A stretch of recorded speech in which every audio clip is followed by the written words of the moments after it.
Well, welcome back, all you wonderful VITA volunteers. My name's Jim, and we're going to pick back up here with our 2025 tax law training.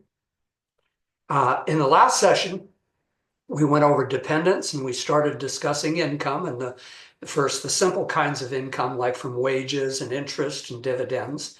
And then towards the end of that, I asked you to go back and open up your publication 6744. That's the test booklet, and start answering the advanced scenarios, at least the questions that you can for the things that we've gone over.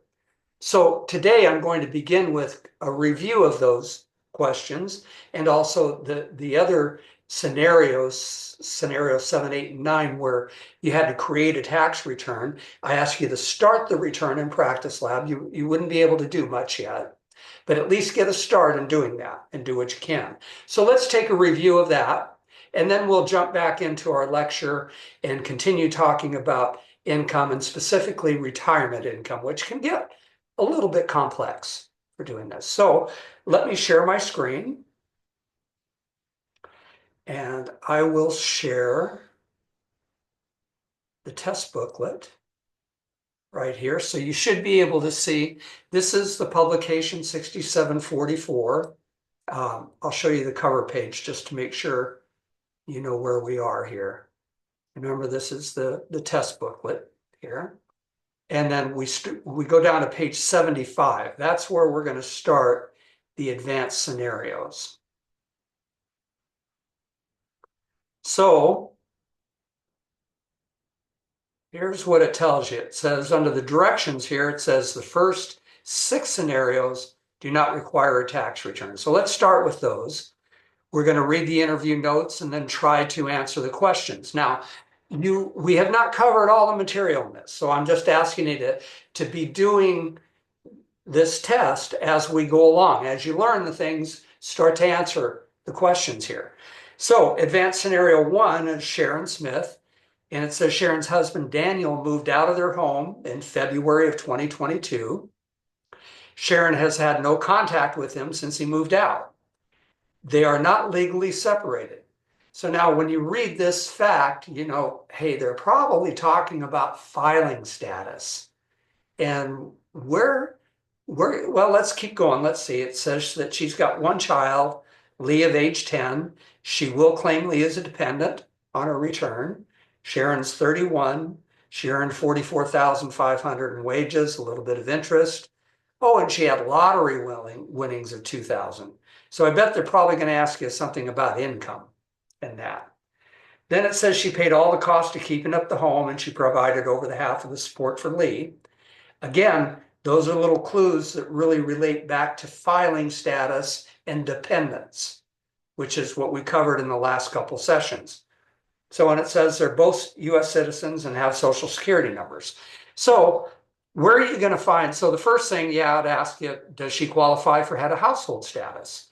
So where would you find that out? And if I go back here to the publication 4012, your volunteer resource guide, this I told you to go look under, I think it's tab C, but let's go look under the table of contents here. Whoops, sorry about that. Tab C was dependents. An overview for the rules of claiming dependent. So there, I'll go to C3. Let me make that a little bit bigger where you can see. And right here, remember, this was I told you to look at this thing about rules for claiming a dependent. Oh, I'm sorry. I jumped the gun here. We should be talking about filing status first, right? So where do I find out about filing status? So we were down right in here, tab B, starting a return and filing status. So I'm going to go click here to tab B. And I told you there were a couple, there was an interview chart, kind of or a flow chart that you could help to determine filing status. So this is talking about the 1040. I'm going to scroll on down here. Okay. Now it's talking about the intake and interview sheet, right? So if I scroll on down here, Oh, here we go. This is on page B13, right? And this is that decision tree that I showed you about last time. So you want to start here, and you could use, this is a decision tree that I prefer. If I page down a little bit, there's an interview, filing status interview tips. You could also use this. But if we go back up here into the flow chart that I like a little bit better here, it says here, start here. Were you married on the last day of the year? So you got to look at those facts. Was Sharon married? Okay, and then yes or no. And if she was, then follow down here. Oh, here's where it's asking about whether they lived together for 6 months of the year. And then if you answer yes to that, it goes down and talks about a child living with you, you're claiming as a dependent. So here's where you're going to determine how to answer that first question. Now, the second question talked about dependents. Okay, what was the second question? I'll click back over there. Oh, well, it doesn't, not yet. It just says, does she qualify for head of household status? Of course, you are going to have to then go look at the dependent screen to determine whether she's got a legitimate dependent here. And so just for a second, let's go look at that. Okay, that was on tab C. I started going there first. Okay, so here's C2. And this was the overview for the rules of claiming dependent. Remember, there were two buckets. Are they a qualifying child or a qualifying relative? And you've got to go apply this criteria to Sharon's son and see if they qualify to be their dependent. Okay, so you go back and apply those rules, and then you'll be able to answer this question, whether she qualifies as head of household status. Now, the next one is asking about the earned income credit and the earned income tax credit, well, also known as the earned income tax credit. We sometimes refer to them as this, or in the booklet, sometimes it refers to it as this, EIC. We haven't covered that yet. So just skip this, okay? But now the third one says Sharon is required to report her lottery winnings as income on her federal tax return. And you may scratch your head and say, I don't remember if that was income or not. And so now I'm going to refer you back to the 4012. And if I go back to the 4012 and we go to tab D, this is where we started talking about income. You've got table A, which is taxable examples of taxable income. And then, table B, which is examples of non-taxable income. You may remember I told you, just think of it this way, income is taxable if every bit of income that even makes you better off is taxable unless it shows up in this chart, tab B, examples of non-taxable income. So I'm going to refer you back to those two pages so that then you can kind of look at and see, well, are lottery winnings non-taxable income? And then you're going to be able to answer that question. So Jeff and Jane Spring, they're married, they're filing a joint return. Jane's a resident alien and has an ITIN. Now, we discussed ITINs, and a little flag should be going up in you right now about, hey, some of those aren't eligible for some credits and things like that, right? So at least the flag should be going up. They got two kids, age 7 and 15. Both the kids are US citizens. That Jeff earned $23,000, Jane earned $21,000. And then, oh, look here, in order to work, the Springs paid $2,000 to their son Jim to care for Joan after school. And they provided all the support for the kids. So what are they asking here? First of all, what's the maximum amount Jeff and Jane are eligible to claim for the child tax credit? Well, remember, the child tax credit is, we go back to the dependent screen in tab C of your 4012, and I told you there were two buckets, right? There was a qualifying child, and they get the child tax credit. Okay, then there's the qualifying relative, and they get the other dependence credit. One's worth 2,000, one's worth 500. Okay, so what this is asking is basically, are the two children, are they dependents? So you got to go back and apply those rules to these facts up here. And do they get the credit? And remember, I gave you this one little warning. Go back and review the I-10 rules and see, could they still, is that going to stop them from getting the child tax credit? Okay. I'm not saying it will or won't. You're just saying that that's one of the rules you'll have to go kind of look at.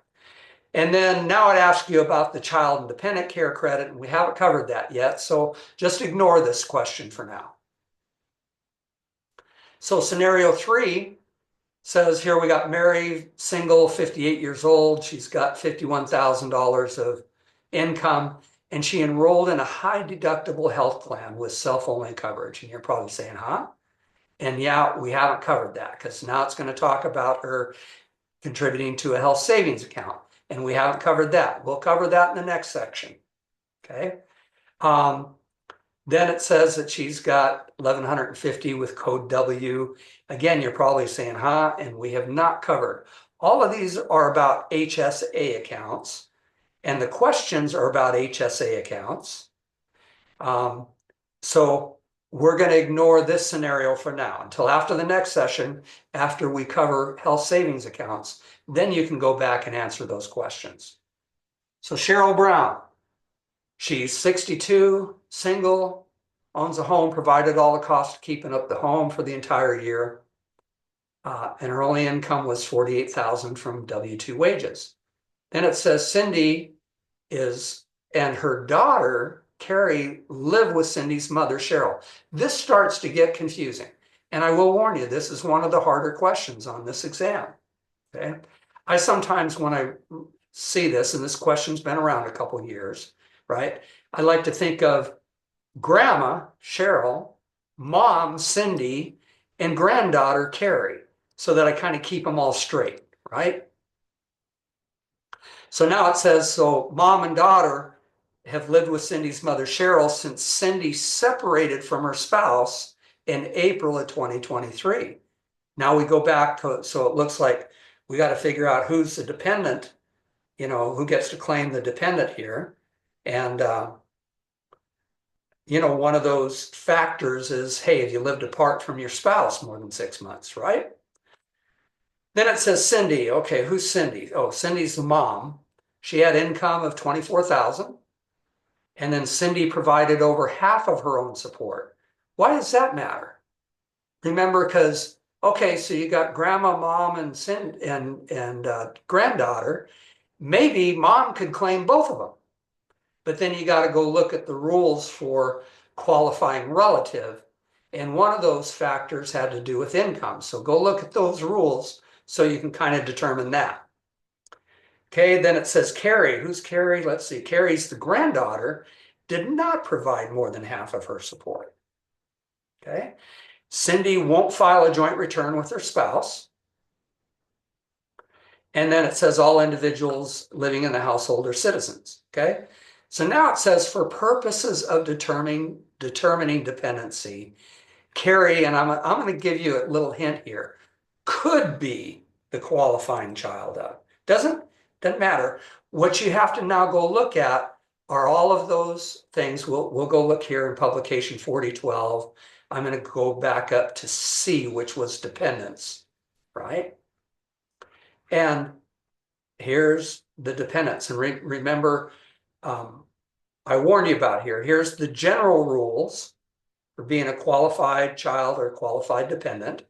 Then in the next chart down here, saying, oh, could it be the qualifying child of more than one person? And if so, there's tiebreaker rules. So you got to kind of look, could granddaughter be the dependent of either mom or grandma? And you got to kind of look at this. And I kind of warned you back before, read this carefully, including the example here. Okay.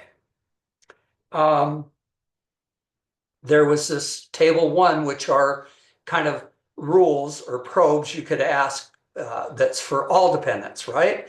And it'll tell you where to go to step and where to find out. Let's see. I would encourage you to read this here. Then the next one is qualifying relative dependence. So here's where you want to kind of determine, could mom be the dependent of grandma? So this right here, this would tell you that, okay? Then we go down here, children of divorced or separated parents, right, who live apart. This could apply because, well, you know, the mom is separated, you know, you want to maybe rule out the fact that, you know, could it be possible that the dad might be able to claim them, okay? So these are all very important parts. There's a worksheet for determining support, but I think up in the fact pattern, we'll go back to that fact pattern here, okay? It's pretty much saying, grandma here, Cheryl, she owns the home, provided all the costs of keeping up the home for the entire year. And it's saying Carrie didn't provide more than half of her support, but Cindy did provide more than half of her support. Maybe she's paying rent to grandma, I don't know, okay? So now you got to figure out who could be the qualifying child. Who could Carrie be the qualifying child of? You know, so it can be one, either grandma, mom, either grandma or mom, or neither grandma or mom. Hell, maybe dad gets to claim her. Who knows? You got to answer that. Then it says, which of the following statements is true? And here they're talking about the earned income credit. And we haven't covered the earned income credit, so just put this question on hold. So this is one of the harder ones. This is the one you should spend a little time on. Scenario 5, Elizabeth is 54, single. She's got income of 52,000, gambling winnings of 2,000. Now it talks about she wants to itemize deductions. Now we haven't gone over itemized deductions, so I'm not sure you're really going to be able to answer anything about this right here. Well, yeah, you're not. These are about itemized deductions, and just hold off on this, okay? So scenario 6 is David Stone. And if I skip down here, okay, well, let's not skip down. He's 28 and single. He works at a gas station, earned $18,500 in wages. He took some management courses at community college. He wants to know if he can get an educational tax benefit. We haven't covered that yet. He took an early distribution from his IRA, and you're probably saying, huh? This is what we're going to go over today, is retirement income. So for right now, you're probably not going to be able to answer this question until after we go over this stuff today, okay? So yeah, it's asking about the American Opportunity Credit. That's an education credit. So put that on hold. And then it's saying, for which of the following IRA distributions will you owe an additional 10% tax? Well, after the end of this video, you'll probably be able to answer that question right away. So now we get into scenario 7, and here it says, using the tax software, complete the tax return. And what I asked you to do is, at least, this is for scenario 7, 8, and 9, you're going to have to start tax returns in Practice Lab, and at least put in the general information, okay? We probably won't even worry about all of this stuff. We just want you to get started with the tax return. Although you should first take time to read this, just get an idea of what they're asking for. Here it gives you Social Security cards, and I've told you how to enter those into Practice Lab, but I'm gonna go enter one just to show you now, okay? And then in the next part, it gives you the intake and interview form. So I'm gonna kind of circulate this here a little bit. So here's the intake and interview form where it's given us their names. Of course, that was on the Social Security card, but here's the date of birth. We're going to need that right up here. Here's their occupations. We're going to need that. Their address, and it says use your city and your state and your zip code, or just make one up, whatever you want to do. Here's citizenship questions, okay? It's asking if you're due a refund. You may recall in the first session when I was kind of quickly going over TaxSlayer about all the screens you're going to go through to do a return. This is towards the end of the return where you're going to do refunds. So you won't need to worry about that now. Here it gives you information about what their filing status might be. So I think when you look at this, you should be able to determine their filing status. This one's pretty simple. And then it gives you some information about their daughter. Well, here's her birth date. Let's see, how old is she? And you should just start getting a concept. Well, we're 2024 now, and she was born in 2005. So at the end of 2024, looks like she should be 19 years old. Oh, now that kind of gives me, little flag goes up. I got to go back and think about my dependents. Is she going to be a qualifying child, or could she possibly be a qualifying relative? Now, I will tell you, if you input all of the information correctly in TaxSlayer, it's going to tell you what that is for. But it says here's the month she lived in the home, whether she was single or married. Is she a US citizen? Yeah. She's not disabled. Here's where the tax preparer had to ask these questions, right? Could she be qualifying child dependent, right? And well, she lived with them all year. But one of those questions was, when you look at that, was she a full-time student? And it looks like we've asked that and answered yes, because right here it says that she was a full-time student, so she could be a qualifying child dependent. Okay, what I want you to do then, because I'm going to switch over to TaxSlayer and we're going to start putting on this return, and I can't really share back to this screen. So I want you to open up your test booklet to page, I'll tell you here in a second here, page 81. That's advanced scenario 7, right, which we were just showing you here. And I want you to follow along with me how I enter in the social security cards and the first basic information into this return. Okay, so let me stop sharing my screen. Let me share again to where I share I'm going to share a browser. Okay, so here's a browser. I'm going to open up a new tab here for a browser. Now, what I want you to do is, what we're going to do is go into Practice Lab. And I'm assuming you didn't really practice too much at getting into Practice Lab, although we've gone through a couple of sessions.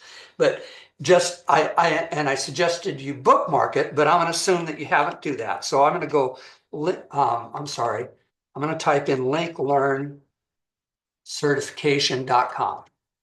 Okay? And remember, I told you here was where you could get a shortcut to Practice Lab. So we're going to take the shortcut to Practice Lab. Now, I have a password manager that wants to fill in this password, but it's not correct. It's going to tell me it's not. Remember, this is the first gateway.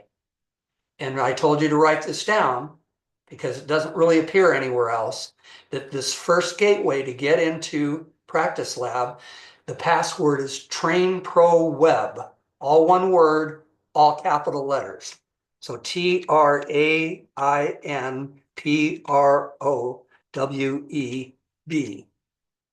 And I'll say log in. Then now it takes me to my login stuff, which you've created an account. We worked through all of that. I told you to write this down, so you should know what your username and password is. I'm going to go ahead and sign in. So it takes me to this screen here, and I'm going to go to the practice area, and I'm going to say start a new return. Now, look in your book on page 81. So the first social security number of Vincent says it's 41600XXXX. So you're going to make up your own numbers to match those X's. So the zeros are already filled in for you here. Now, I've already done this return. I usually put in just 1, 2, 3, 4. But I already have one that has this one here. So I'm going to put in this one, I'm going to put in 4321. It asked me to confirm that. So it's 416 4321. So, and then I'm going to say start return. And here's the screen where it's going to ask me for filing status. And in most of these returns, the fact pattern has given you the filing status. Now, right here, it warns you that they're still working on updating with finalizing instructions for tax year 2024. And we never know what Congress is going to do because they can come back into session in January and pass laws that make them retroactive to 2024.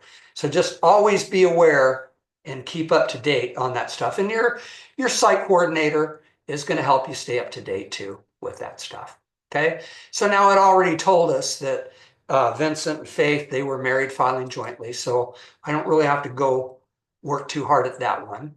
What's his first name is Vincent. Now, I always put my caps lock on. Okay. IRS doesn't really like mixed case. They like everything in uppercase. And in fact, even if you type this in lowercase, when you go to print the return, it's going to convert it to all uppercase. Okay, and it doesn't look like Vincent has a middle initial. His last name is Hunter. Okay, now it already filled in the social security number based on the other thing. Now, where do we get his date of birth? So now turn the page to page 82 in your test booklet, and now it starts giving you that intake and interview quality review sheet. And there, right up at the top where it says Vincent Hunter, says his date of birth is May 1st, 1964. Here's a little shortcut if you're good at typing, is I can just type in 05011964. I don't really have to put the slashes in there. It does it for me. His occupation says he's a teacher. Now, here were all of these questions that you always got to be careful of, right?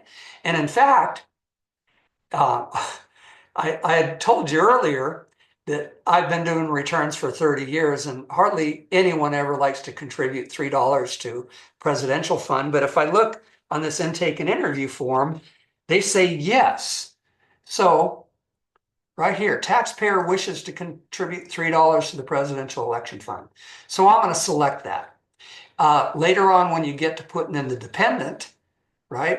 Remember, if we were reading those fact pattern, or I was looking at the interview sheet, we're not going to check this now because this is for Vincent, not for the dependent. But I'm just pointing out that there are these questions that you should at least get familiar with where you're going to be putting them on.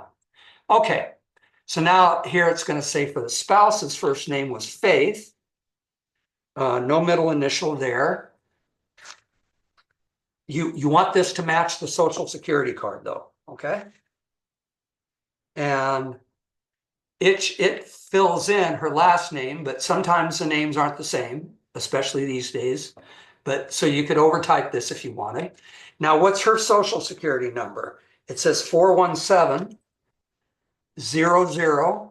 And again, I'm going to use, since I've already done this on a return, I'm going to say 4321 instead of my usual 1234. What's her date of birth is 10/8/55. And her occupation is retired. Okay. So nothing I have to do here. See, now it says spouse wishes to contribute $3 to the presidential election campaign fund. You know, the intake and interview form last year had two separate questions. This year, I only see one. And so I already selected it once. I'm going to leave it alone here. By the way, this does not affect the tax return. This is what IRS does for allocating money. It's kind of like if you're in Arizona, our clean elections fund, right?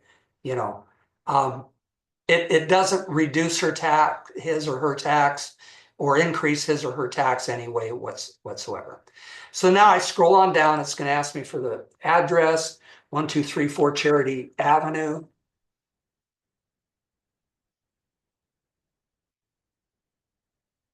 No apartment. Now, the zip code, I remember I had told you about this. Once I put in the zip code, it's going to populate the city and state. And in the test booklet, it said use your own zip code, or you can make one up. But when I put in a zip code for South Phoenix here, by the way, You can see when I move my cursor over here, it gives us this navigation menu. I could click this to leave it open all the time, but I'm not going to. I kind of like the screen thing, although it irritates me when I move my cursor too far to the left. Daytime phone number, it said use yours, just make one up. 2, 3, 4, 5, 6, 7. Okay, good. So good, we're done with this. I can say continue. But now it asks me, hey, are there any dependents? So I'm going to say yes. There's a dependent. And her name is what? Hope, right? And yeah, her last name's the same. Her date of birth was 07/05/2005. It then asked me for her social security number, and I got to go back to page 81. And here it says 60800, and I'm going to use the X's. I'm going to do 4321. Was she a citizen? And yet told us on our interview form, yes, she was. What's her relationship? Daughter. How many months did she live in the home? It says 12. But now, careful, this person was over 18 and a full-time student. We want to make sure we check that box. Sometimes you're going to list this on here, and we might say this is not your dependent. Maybe we talked about sometime where you're giving away the dependency exemption, but the student or the child still lives with you, and you may be entitled to other benefits. So if that was the case, here's a box you would want to check. Check if this dependent's married, because that's going to think, oh, check if this individual made over $5,050 of income. Why does that matter? You might remember when we talked about the rules for qualifying relative, that if they made over 5,050, they can't be your qualifying relative. Now, this isn't the case here. I just wanted to make sure you don't skip over these questions here. So now I'll say continue. I'm going to stop right there. Or actually, no, I'll continue on to one more. Because if we go past the intake and interview sheet to page 87, it starts showing you here, there's a W-2. Now we've already covered employment income. We haven't covered retirement income. So, but since I've gone here okay, I want to say continue here, because if I don't, it's going to give me an error message. It wants me to continue. Now it takes me down to the income screen down here. So let's look at a form W-2. Okay. Now on page 87, there's a W-2 there that says that Vincent, he worked here. So this is the taxpayers, Vincent. Sometimes it could be a corrected or substitute W-2. Not often, but you always want to look at the W-2 closely to see if there's a little box at the top that says it's corrected. Now, remember these red asterisks. You've got to put these in here. So here's the employer identification number. And when I look on the W-2, I see, I'm looking for it here. There it is, 35-700XXX. So I'll put 1, 2, 3, 4. And here it's filling in. It knows that this is Clear Creek School District. Clear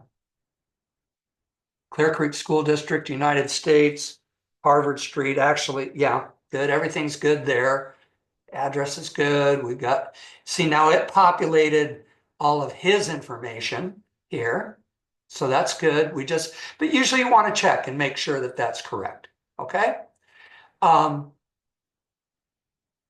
Again, now under here, under state, the W-2 says to use your state. I will warn you now, the practice lab doesn't have the state information in here yet. Later on, we might have you go back and practice some state returns here. But for now, I just put that in there for now. So now, if I go back into here, I told you will see W-2s. You know, this is the traditional form that we used to all get in the mail that. But sometimes they come on little narrow strips of paper. Sometimes they come kind of just listing line items. They come in different formats, but they've all got the same information. It'll say box 1, wages, tips, and other compensation. And in this case, Victor is 37,353. And then when I can use tab to go to the next form. Now careful, some of this stuff highlighted red, but we're here in box 2. And in box 2, it said he had 3,200. I'll hit tab. It populates Social Security wages, but it's highlighted in red because this isn't always the same. And it's highlighting this in red to make you check. And in this case, it's not the same. Box 3 says it's 38,533. No, it's 553.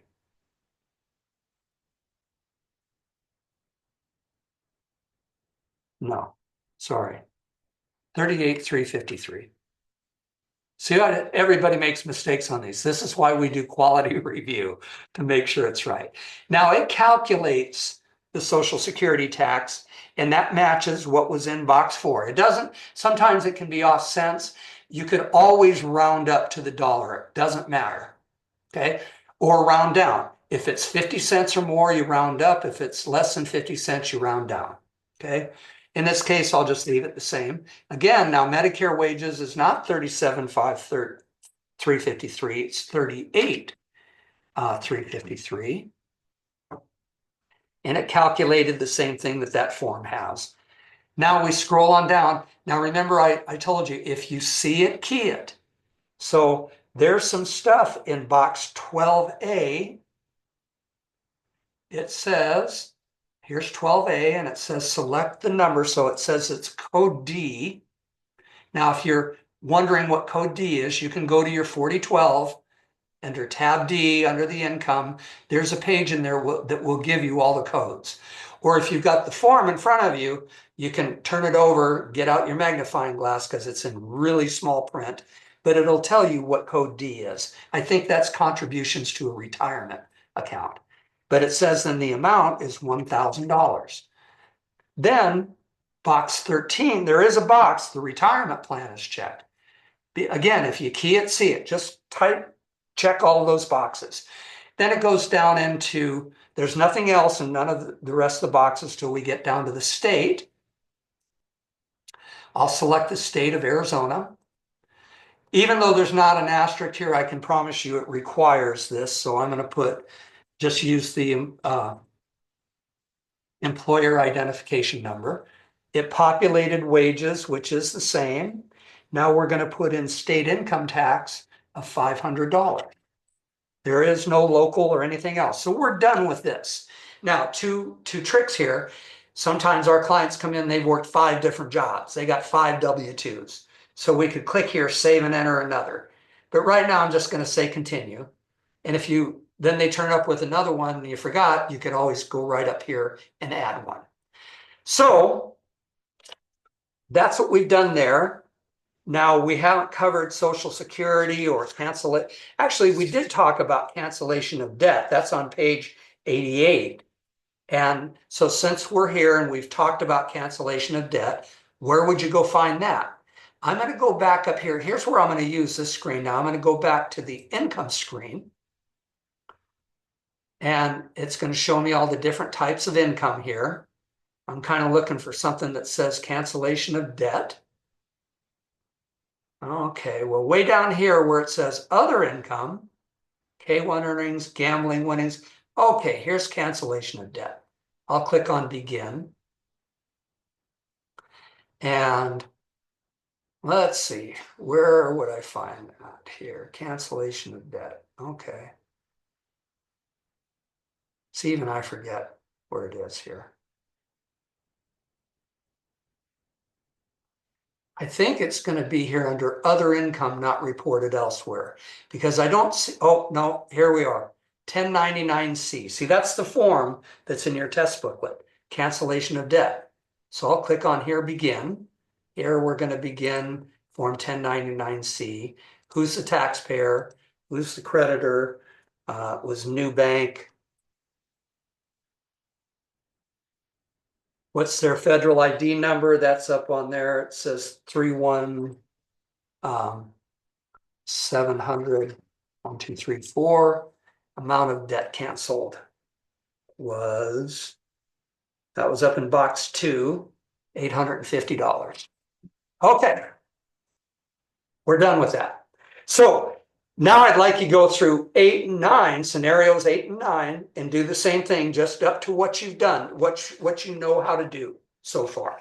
Okay, so now for the rest of this video, I'm going to stop sharing my screen here. At least we've done the review of that. So now what I'd like to do is go over, pick up with our lecture about income and retirement income.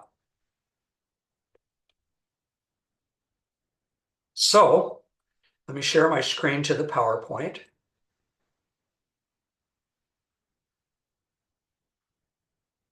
Okay. So here's our PowerPoint. So this is session 3, and for purposes of making these videos, we're going to break this down into 2 different sessions, okay? 3A and 3B.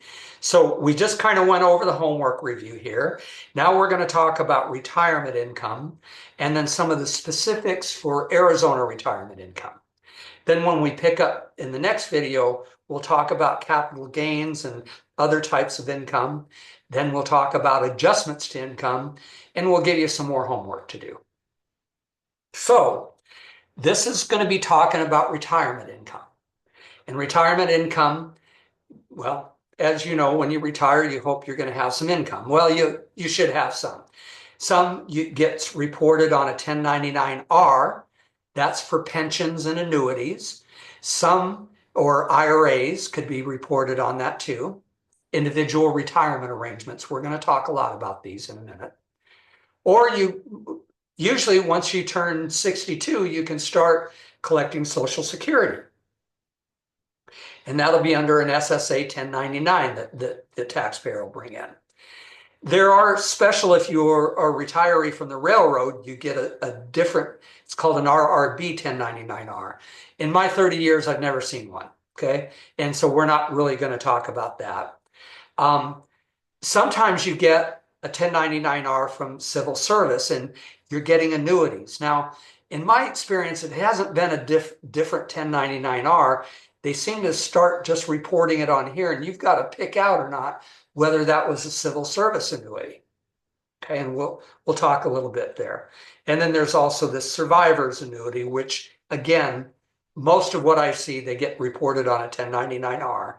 But there's little tricks to what we can do. In fact, in one of your scenario tax returns that you're going to do is probably one of the more difficult one, is where you're going to have an annuity, a pension that you have to do some special calculations for to calculate how much of that pension is taxable.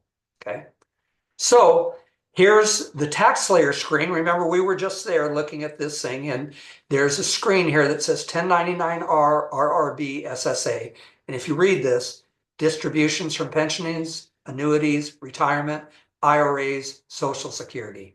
This is the screen you're going to be working in for these things. Once you click on that button, you're given this option here. Now, as I said, we hardly ever use this RRB 1099-R, and non-taxable distributions, a lot of this stuff is out of scope. We're going to be using these two right here. Add or edit a 1099-R or Social Security benefits. These are very common. You see these a lot in VITA. So let's start with Social Security. So here's a form. It doesn't look exactly like this because, for one thing, I think this is like colored in pink. In fact, often there's some pink coloring on here, and I'll tell people, or when I'm looking through their documents, when I see that pink shading, then I know I got the Social Security statement, right? But again, this is a statement. It'll say box 1, name, box 3, benefits paid in 2024. The real important box we're going to look for is box 5, net benefits paid.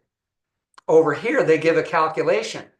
Here's how much went into your bank account, but hey, we paid some Medicare premiums on your behalf for you. Now, that really was part of your distribution, but we just paid these on your behalf. Now, what's important about this is that these premiums are an itemized deduction. And so as long as we input this properly into TaxSlayer, it's going to count that just in case they itemize deductions. I told you earlier, most of our clients aren't, but you're never really sure. And so right now, if you see it, key it. If it's on this form, put it in. Okay. And then you're sure. Always watch out for income tax withholding.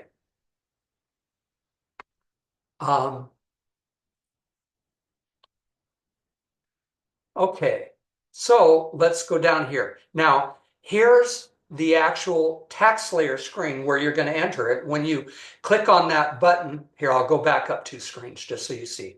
When I go here, Social Security benefits, and I click on this edit, it's going to take me down to this screen right here. And you'll notice here's the taxpayer's Social Security benefit. Here's the spouse's. Okay, so it's going to say taxpayer Social Security, generally box 5 of the SSA 1099. That's that box I showed you. Put that in here. Always watch for withholding. It's really easy to miss that. And then here's where you're going to put in the Medicare premiums. It's just 3 things you got to put in off of that form. And then if your spouse is retired and collecting Social Security, you'll do the same for them there. Now, Social Security. If this is their only income, it is not taxable. I could refer you back to tab D in the 4012 where it talks about income, what's taxable. But this is only true if this is your only income or your other income is below a certain amount. Now, there's really nothing in the 4012 that gives you this calculation. TaxSlayer is going to calculate it. Where it's kind of important for you to know about this is after you've been doing the return and you go to print out or at least a PDF to kind of check your input and you see, wow, they're taxing some of their Social Security. Well, the reason is, and I'm just going to simplify this very quick, is the reason is that if your other income, first of all, it depends on your filing status. It depends on your income and your filing status, right? Yeah. If you're single and you make less than $25,000, it's not going to matter. But once you hit 25,000, then 50% of your income becomes taxable. And then as you earn a little bit more, it keeps scaling it back up until once you hit 34,000, not much difference there. It's only a $9,000 spread between there. But once you hit 34,000, then 85% of your Social Security is taxable. And no matter how much more money you make, they never tax more than 85%. Now, if you're married filing joint, that threshold between the two of you, this total income on the return, you can make up to 34,000 and none of your Social Security is taxable. But once you hit that 34,000, then it's 50%, and then it goes up to 44,000 before it becomes 85% taxable. We find a lot of our retirees here, me, I'm somewhat retired, not really, but I'm collecting Social Security, I'm collecting a pension. You know, my pension comes in and that bumps me up. I'm paying tax on 85% of my Social Security, you know, and I've had taxpayers, they say, what do you mean? I already paid tax on all of that stuff. Why do I have to pay tax again on it? Right? And they're right, they're correct. And usually what I answer them is that this is one of the methods that they've made to make Social Security last for a while, because as most of us know, it's on a path to going broke unless Congress goes and fixes it. They put in a temporary fix some years ago to make it taxable. Now, a few moments ago, I kind of talked to you at the beginning of this that be careful, Congress may come in and make some legislation. And our incoming president has said he's going to try to make eliminate the taxes on Social Security. Um, we don't know whether he can do that or not. I think it's up to Congress. I think he thinks he can do it. Maybe he can. I don't know. But there's where I told you we need to pay attention, because this all may change come January. But for right now, this is the way it is now. So now let's talk about pensions and IRAs and annuities and that stuff. Now, here's a slide, and I'm going to depart from this slide for a minute. I want to give you more of a higher level overview, so that as we go through, some of this gets a little complicated, okay? So the high level overview is way back when, General Motors and big corporations, they had pensions. They had what were called defined benefit pension plans. And you went to work for them and they contributed to your pension plan, okay? Generally, you didn't put in any money into that. But the thing is that now when you start collecting that money, you never paid taxes on any of that money, generally, okay? And so therefore, now that you start collecting it, you've got to pay taxes on it. Then those plans kind of morphed into, we've all heard of 401k plans, right? Now, in a 401k plan, you're putting in part of your money, but you're getting a tax deduction for it. You're not paying taxes on it. It goes into that plan. The employer puts in money. They get a tax deduction for it. No taxes have been paid on that money that's sitting in the 401k. So now when you start drawing it out, you got to pay taxes on all of it. But then it starts getting a little complicated, because sometimes employers, they might still have a pension plan, but they say, hey, yeah, we'll keep this in place, but you need to start contributing some money for it. And sometimes you would have a chance and you put in after-tax contributions, meaning you paid taxes on it. You didn't get a deduction for it. So some of that money went into the plan that you had paid taxes on. So now when you start taking the money out of the plan, well, hey, you shouldn't have to pay tax twice on the same dollar.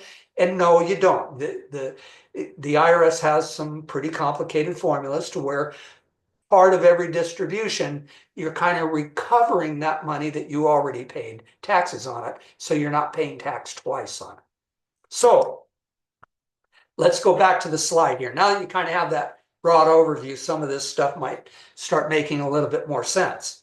So you've all heard of IRAs, and over the last few years, I think maybe 10 years ago, they introduced something called a Roth IRA. So there was always traditional IRAs, and I would lump into this category.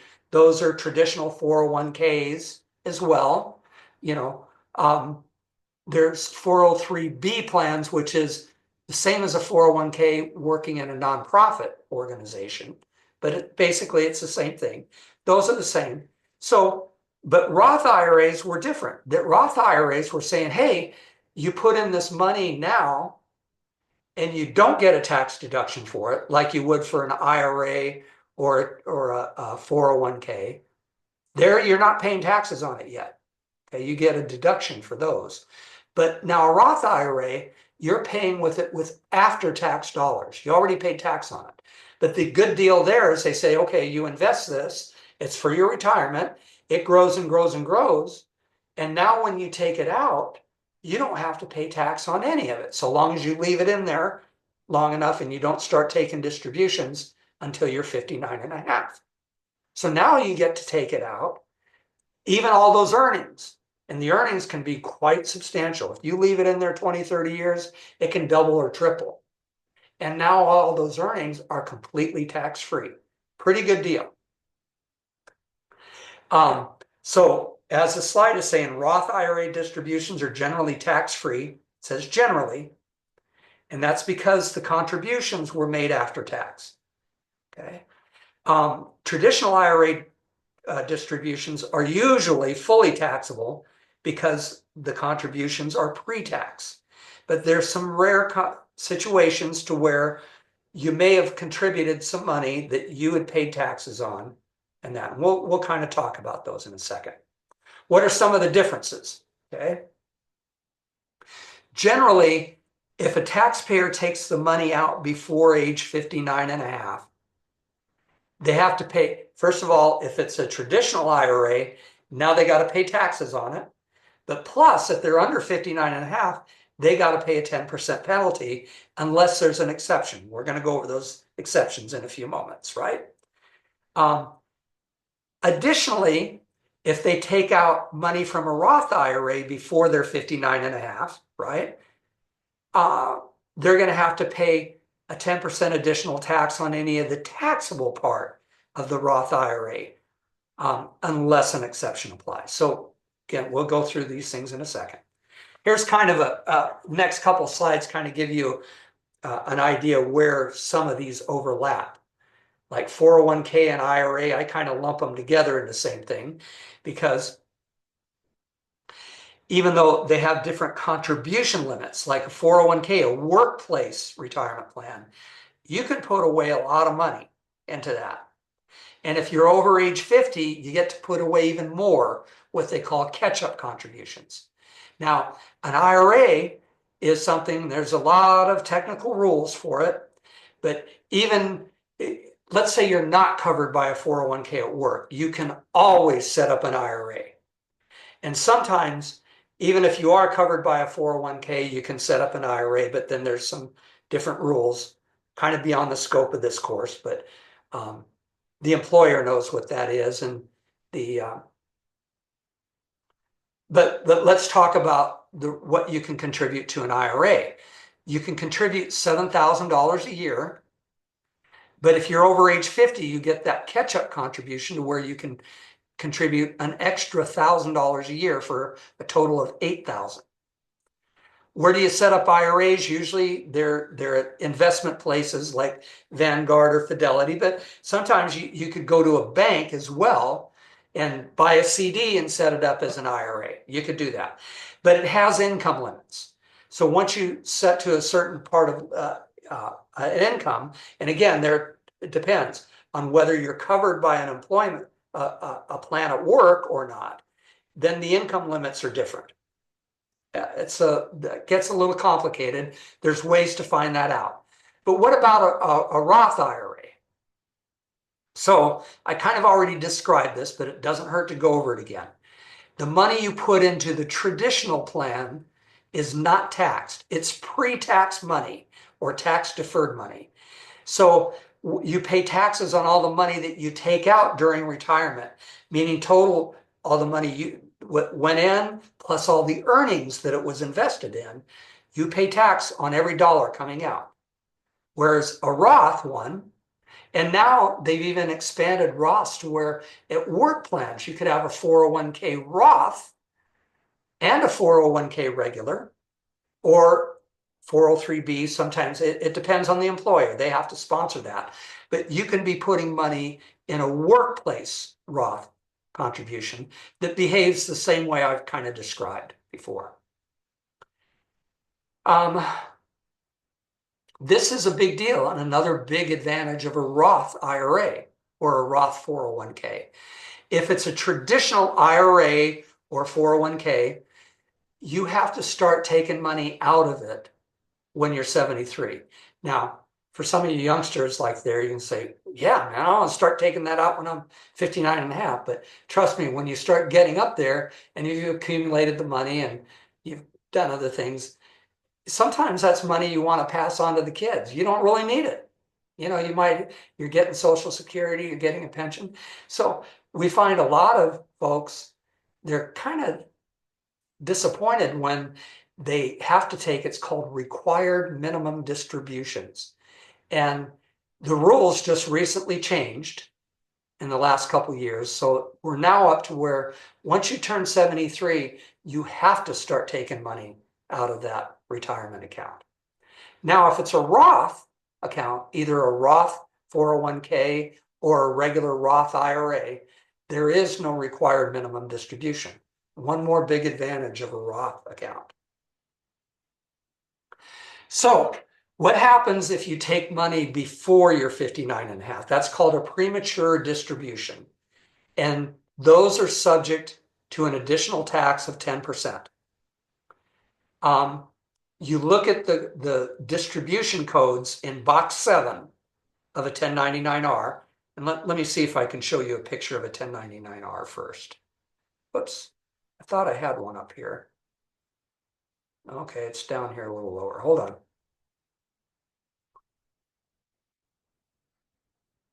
Oh boy. There's a 1099-R. Okay. I just wanted you to have a picture here before I start talking about all these boxes, right? It'll show the gross distribution, taxable amount, whether the the the company who's distributing it may not be able to determine that amount. Here's that box 7 that's got distribution codes in it. So now I'm going to go back up to the slides where I just left off here. Right here. So if the distribution code in box 7, by the way, you're probably thinking, wow, do I have to memorize all this stuff? No, you don't. It's in the 4012. And actually, if you key this into TaxSlayer properly, most of the time, I'm going to give you the exceptions here in a minute, it knows how to treat it. But if it's box 1, 4, or 7, that means it's taxable. Those are the more common ones that we see. But if you see a distribution code in box 7 that's 2 or 3, it could be not taxable. So here's just a general question for you right now. So Eric's 33. While he was unemployed, he cashed in his 401k from his previous employer and used the money to pay off debt. This is common. This happens a lot. Or sometimes folks change jobs and they don't make the right choices with the employer they're leaving, and the employer just distributes their 401k. Okay, so they've taken an early distribution or a premature distribution. So continuing on, it says he does not qualify for any exception to the additional tax on distributions. He received a Form 1099-R with gross distribution in box 1 of 2,500 and a distribution code of box 1 in box 7. Distribution code of 1 in box 7. What's the additional amount of tax? Now, if you're not sure, you can go look in your 4012 under tab D. There's several pages on 1099-Rs and did that. But based on the slide that I just told you, and if you want to, hit pause and go look it up. But based on the slide I just told you, he's going to pay a 10% additional tax on premature distribution because he doesn't meet any of the exceptions. So here's how you enter one in TaxSlayer. You go here to IRA pension distributions. Remember, this is where we entered in the Social Security, but now you're going to enter in this one. Add or edit. It takes you to this kind of warning screen. Okay. And this wasn't the case where you put in an early distribution. See, I told you, TaxSlayer knows, right? It says it looks like you're reporting an early distribution. And it gives you some information here. Okay. But it then tells you that there could be certain, and it asks you, where did this come from? Almost all of our 1099-Rs that we're going to do come from a retirement plan. But then there's a little box down here that it's not checked originally. So there are certain circumstances in which the IRS will allow you to make an early withdrawal and not have to pay the appropriate penalty. I just can't emphasize this enough. On most of these, remember, they've never paid tax on this money, so they're still going to pay income tax. But what we're talking about here is that 10% early withdrawal penalty. So we're going to say, hey, we're not sure here. Let's see if it qualifies for an exemption. I'll check that box. And then it comes down here. It says here, you've indicated that part of your distribution meets one of the exceptions. And then it tells you you're going to have to fill out this special form 5329, tax on early distribution. And you can find this in the other taxes menu. Now, again, if you get questions about this in your 4012, a moment ago I told you like the 1099-R codes are in that tab D, but this is going to be under, what tab is that? It's other taxes.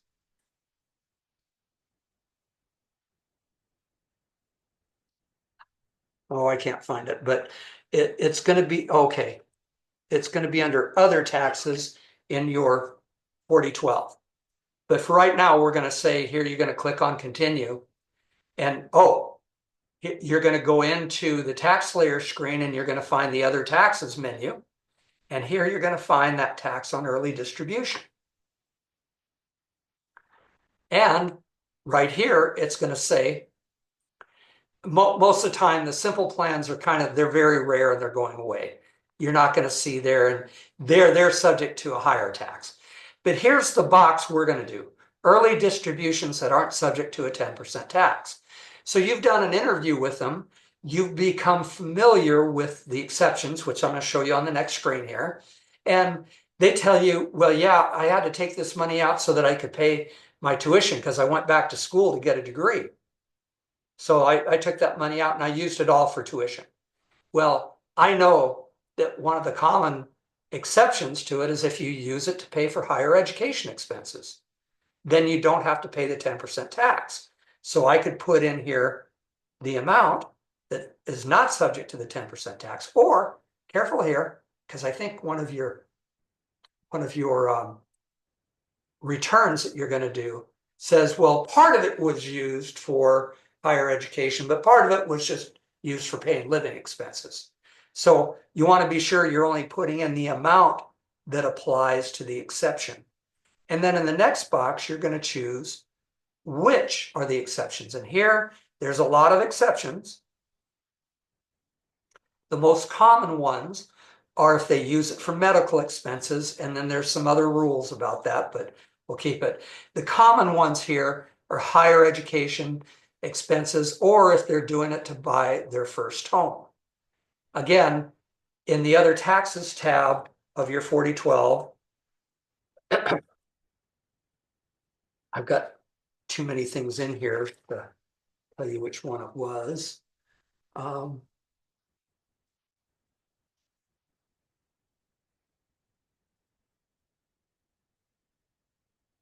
Tab H under other taxes. You can read in there about the penalties that you can add, the tax on early distributions. Okay. So, and it'll describe some of these things in more detail. So here's an example. In 2024, you can cash, here, this is brand new. Big deal right here. In 2024, you can take out as much as $1,000 from a traditional 401k or an IRA to cover an urgent need. What's an urgent need? IRS says, hey, you get to kind of define what the emergency is. Now, it has to be reasonable, right? You can't take out money. Yeah, I needed that new car, man. That's not an emergency. And if you get audited, they're going to ask you why you took it out. They've got pretty wide parameters. I mean, if you're in between jobs, yeah, you got to pay rent. That would count. If your car broke down and you can't get to work and you had to spend it, that would count, right? So that's new, and you just have to ask the taxpayer why you took it out. Okay, so IRS could allow withdrawal up to 10% to be exempt from the 10% penalty. Okay, you can only do this once every 3 years unless you put the money back in, and then you could do it the next year. Maybe you just take it out temporarily and you really don't want it to come out of there. In fact, your financial planner would tell you, don't take money out of your retirement account. That's for retirement. I mean, unless you absolutely have to. So you may take it out just for a month to get your bridge and then put it back in when you get back to work. Then you could take it out the next year. Okay. Here's another new one.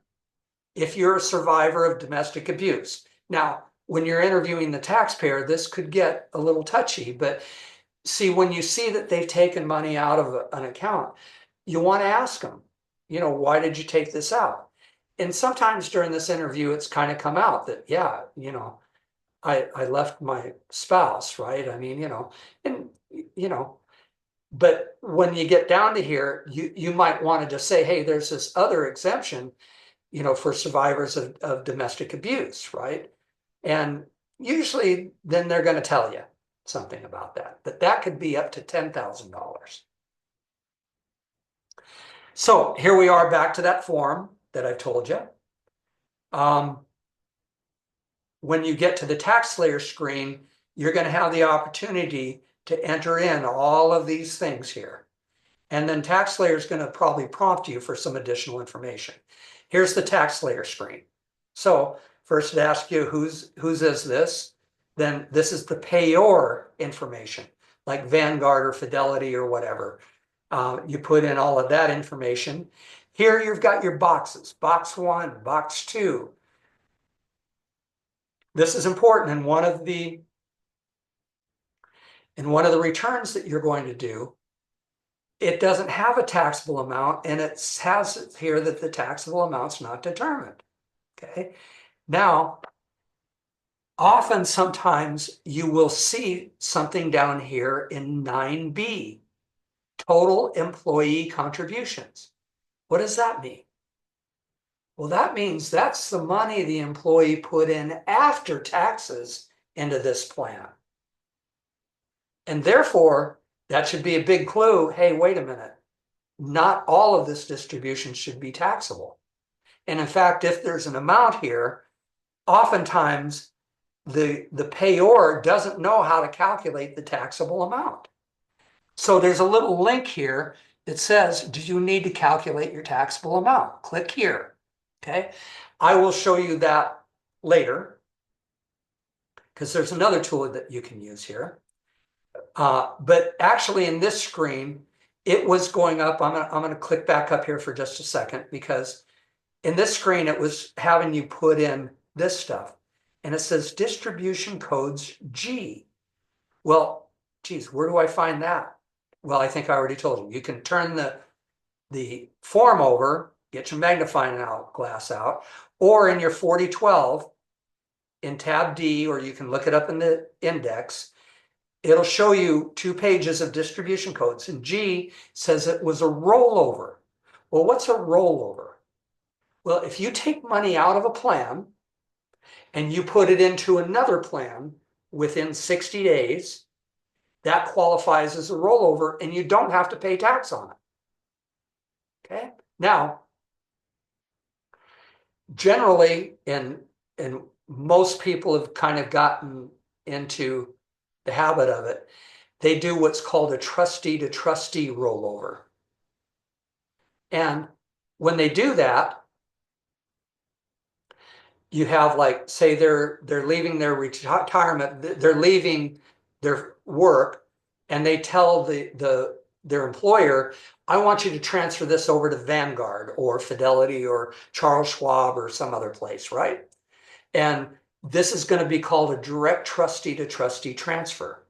The reason you'd want to do that is because if the employer distributes it and writes you a check, they're required to withhold income tax. And if you don't want this to be a distribution, you have to go open up an IRA. You have to put in the 80% that your employer sent you a check for, plus you got to put in the 20%. And then wait until you file your tax return to get that back. Usually, if it was a trustee to trustee transfer, this would be blank. This would not be checked because then it's saying that they know that there's no taxable amount because this was a rollover. Okay. We may, in this case, since that box was checked up here, we may have to ask the taxpayer, what'd you do with this?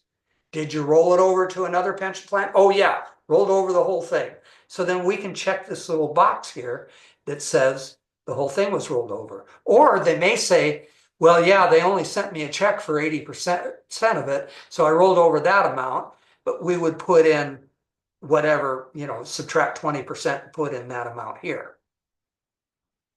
Okay, so here is the page in the 4012 in tab D that shows you all the distribution codes for that. I'm going to warn you here, some of these distribution codes are out of scope. For instance, you might see a J that says early distribution from a Roth IRA. This gets complicated because they may have to pay an early distribution or even taxes on some of it if they didn't leave it in 5 years, or lots of other rules. We're not trained to do those. So when you see one of those weird codes, in other words, it's not 1, 2, 4, 7, 1, 2, 3, 4, 7, go look in your 4012. Remember I showed you where the out of scope things were? And there you can go look for 1099R, because remember it's listed by form. And it tells you a bunch of these codes that we're not allowed to do. So be careful of that. Okay, so we've already talked about if it's fully taxable, then the taxpayer did not pay any portion of the, okay, look at this wording here. Did not pay any portion of the cost in the plan. Huh? What's the cost of the plan? But you know what? This is the terminology that's used. What it really means is they didn't make any contributions after tax. That's what it means. Okay.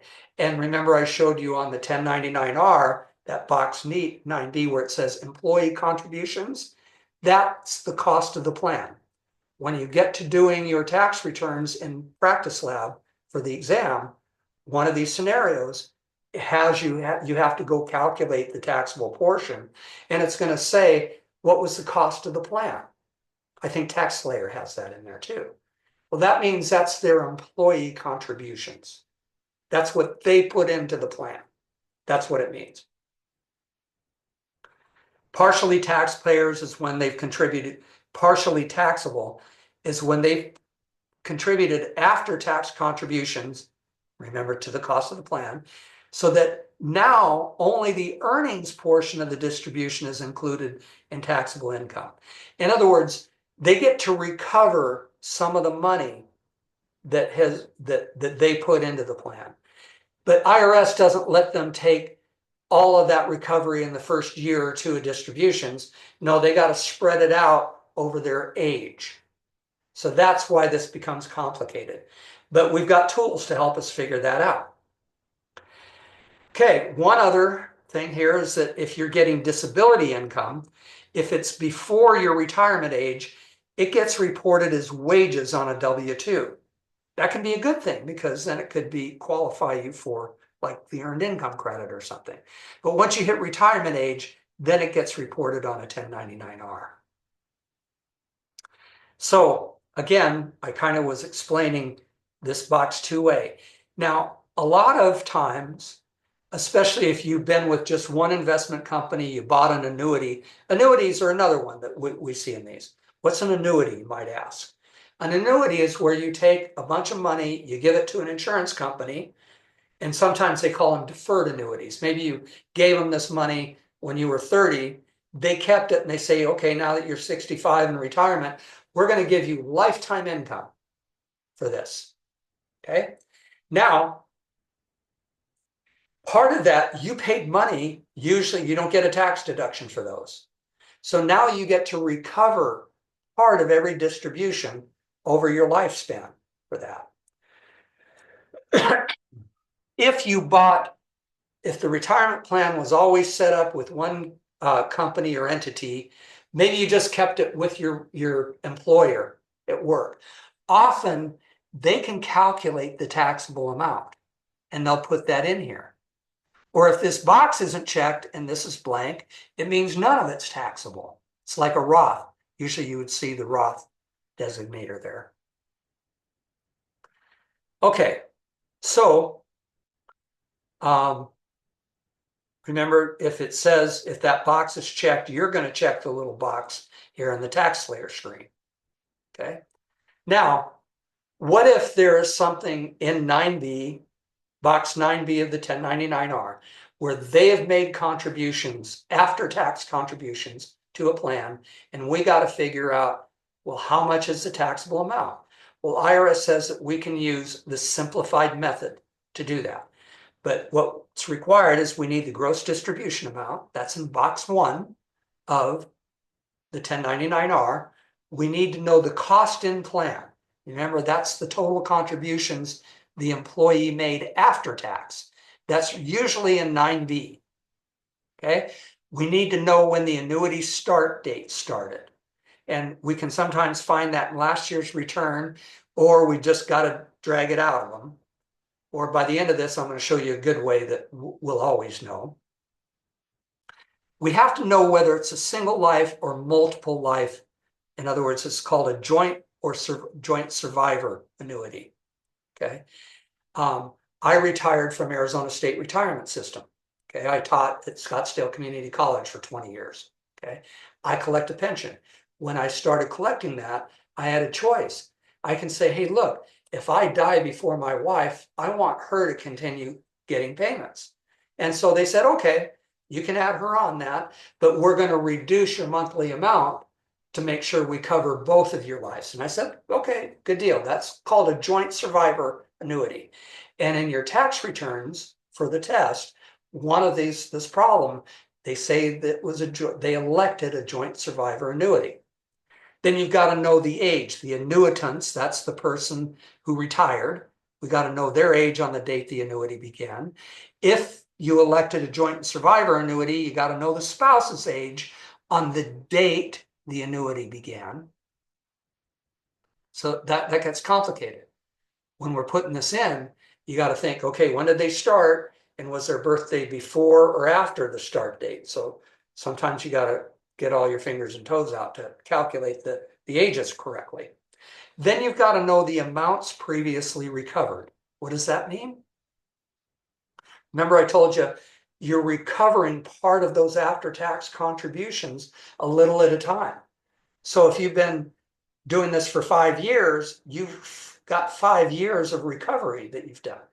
So hopefully you know what that is, or you can go look at the last year's tax return and there's a worksheet in there that tells you, or I'm going to show you a tool here that we can use where we could do that. But TaxSlayer, when you're using the TaxSlayer tool, you need to know that. And then, well, number of months paid in previous years. This really only applies if it's the year it starts, but we'll look at this in a second. Here's that tool. We introduced this tool to you when we were talking about dependents, where you could calculate dependents. All you got to do is search for Colorado Tax Aid tax tools or toolbox, and you'll find this pretty easy. And they have an annuity pension exclusion calculator. So you could use this tool, or you could use the tool in TaxSlayer. This tool is good because when you get to the end, you can print out a printout that the taxpayer can take with them, bring back next year, and we won't have to go through all of this stuff. So this is the rest. Remember, we had talked about that dependent qualification calculator. Okay, here's the screen. You would input the information. You have to know, when did the annuity start? If you're using this tool with the exercise, I think it's scenario 8, where you have to do a tax return, it tells you this stuff. It tells you when the annuity started, November of 2020. The annuitant's birth date, you get this from the intake and interview form. The spouse's birth date, you get this. Okay. Here's the gross distribution. You got to know this from box 1 of the 1099-R. And then it asks you for total annuity contributions. This is the other thing, the cost of the plan, or this is what might be in box 9B of the 1099-R. So it's saying that they put in 15,000, or she did, Rebecca here, put in $15,000 into this plan. Okay. Now these gray areas are getting calculated for you. When you click on here to calculate, it's gonna calculate how old she was at the annuity start, how old he was at the annuity start date, what their combined ages are. Now, TaxSlayer just this year started calculating this for us, so we didn't have to go back and count their combined ages. But this tool here, when you click to calculate, it comes up and calculates all of this, right? What's their first year exclusion?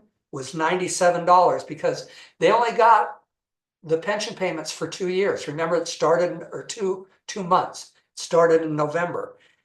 Every year after that, she's going to get 12 monthly payments, right? And then the exclusion for the remaining years will be $581. Final year is you only get to recover the rest. This is what's good about this. You can print out the table. And the table tells you this. So right now, if the taxpayer comes back to us and they have this table, we can know that in 2024, they've already recovered 1,840 of that 15,000.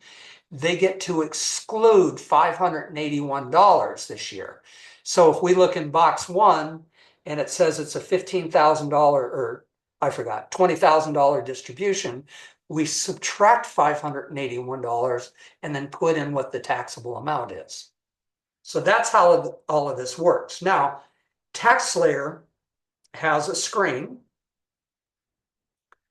where when you click that little blue button, it will take you into a form that will do this for you. I want you to experiment with this when you get to scenario 8. I think it's scenario 8. And then on the next time, we'll kind of go over there and go through that screen.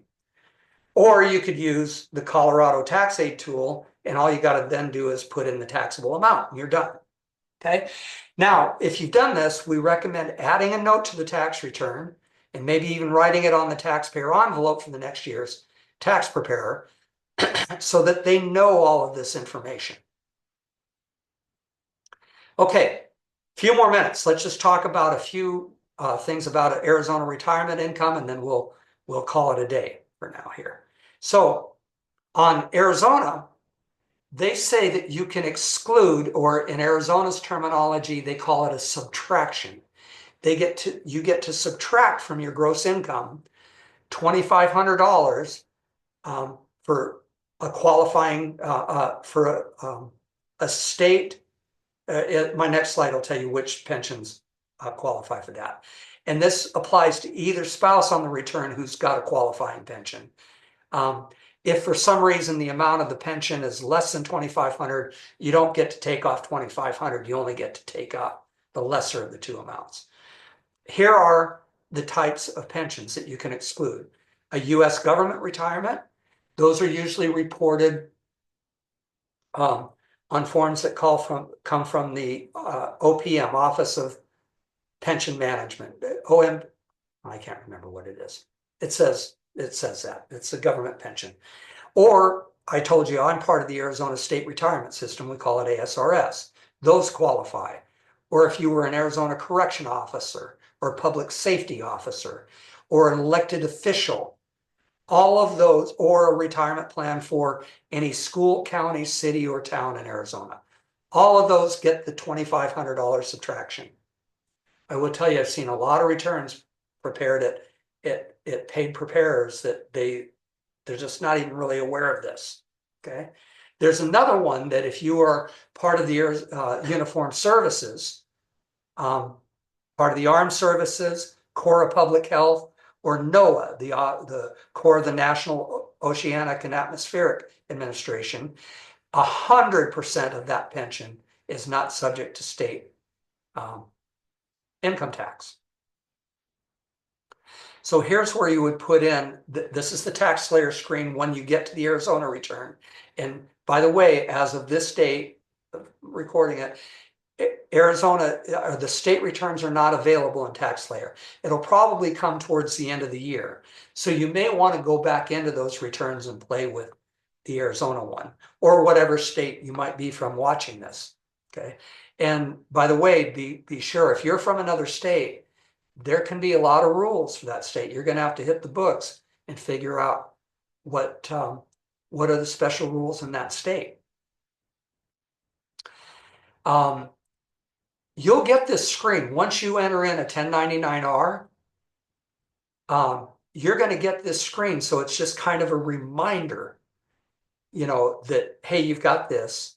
And I sometimes, right away, I will go create a note in the return. We showed you how to create notes, because as soon as you finish the federal return, those notes will become available, and I'll be able to say, hey, don't forget to subtract the Arizona pension exclusion. So then I know I don't forget about it. When you click on, this isn't a tax layer screen. When you click on subtractions from income, here's where you get to take the exclusion for US government or Arizona state or local government pensions. By the way, this is only for, it could be US government, but if it's any other state, no, that doesn't count.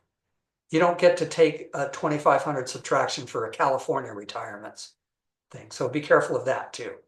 And you've got a box for both the taxpayer and the spouse. Here's the one where if they're part of the uniform services, you can exclude that amount. This is the same screen that we were in when I told you about wages of certain American Indians, where we could subtract those. Now, here's another little trick that we all have to know in TaxSlayer. Because in TaxSlayer, let's say, and this is common, somebody comes in and they're living on Social Security, right? Remember what I told you about Social Security? Is it's not taxable. So you put in there, but we still encourage those folks to file a tax return because it protects their identity. And also we're going to find when we get into Arizona credits, they might get $512 back. And they're at least going to get $25 back. So we want to file a return for them. But if we just have zero income, it's going to reject, because the IRS will reject a federal return if the AGI is zero and the tax owed is zero and the refund zero. So what we have to do is fake them out. We got to fake out the IRS computers. So we go into other income and we put in $2 and we describe it as for e-filing purposes. So here's the screens where you would go do that. You go to income and then scroll on down to the bottom of this screen where you get to other income. You click on begin, continue. Takes you to other income not reported elsewhere. This is where you would put in the gambling winnings too. So we'll click on begin here. And then we write in here for e-filing purposes, we put $2. Now, you may think, well, hey, you don't want them paying taxes on something. Well, remember what the standard deduction is? They're not paying taxes on this $2. It has no effect on the return, except it tricks the IRS computers into accepting it. But we got to explain that to the taxpayer sometimes too. Okay, we are done. We're going to pick back up in session 3B when we talk about capital gains, and we're going to talk about other income that you might come across. We're going to talk about adjustments to income. But what I want you to do for homework is I want you to go in and to all those scenarios, go answer some of the questions that you might now be able to answer about retirement income. Go into the tax returns that you've started and input the 1099-Rs.